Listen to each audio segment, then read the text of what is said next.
nasib yang kita dapatkan ini, itu nggak terjadi begitu aja, tapi ada sebab musababnya, yaitu dari tindakan kita yang kita sadar ataupun yang kita nggak sadar, yang bersumber dari mindset kita ataupun juga alam bawah sadar kita.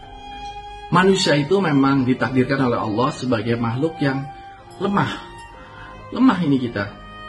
Daging kita ini lembek ini. Kalau misalnya kita kena batu, kena besi, kita bisa terluka. Tapi Allah tidak menakdirkan kita untuk menjadi orang yang mudah menyerah.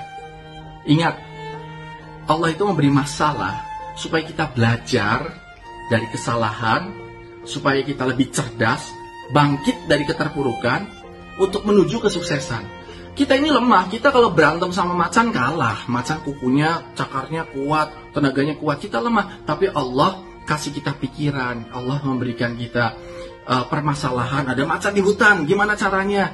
Kita bisa menciptakan panah, kita bisa menciptakan tembakan, sehingga kita bisa bangkit dari kekalahan kita. Memang manusia itu ditakdirkan oleh Allah sebagai makhluk yang terbatas, punya keterbatasan. Tapi Allah menakdirkan kita untuk menjadi orang yang tidak malas. Nah ini, males ini masalahnya. Allah itu menganugerahi kita itu dengan tubuh, dengan akal pikiran, supaya kita berpikir, berusaha, bekerja, berusaha untuk melawan keterbatasan. Kita ini tidak ditakdirkan untuk bisa terbang gitu loh, gak pakai sayap. Keterbatasan kita tuh gak punya sayap untuk terbang. Tapi Allah kasih akal supaya kita bisa bikin pesawat terbang. Kita bisa terbang karena akal kita. Keterbatasan kita bisa kita lawan dengan kita berpikir dan berusaha bekerja. Akhirnya kita bisa bikin pesawat terbang. Kita ini memang tidak ditakdirkan untuk hidup dalam air seperti ikan menyelam ke dasar samudra.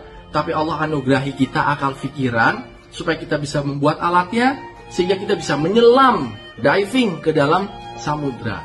Artinya, jangan males, jangan cari alasan menyalahkan takdir karena sebenarnya males. Nah, itu harus kita lawan.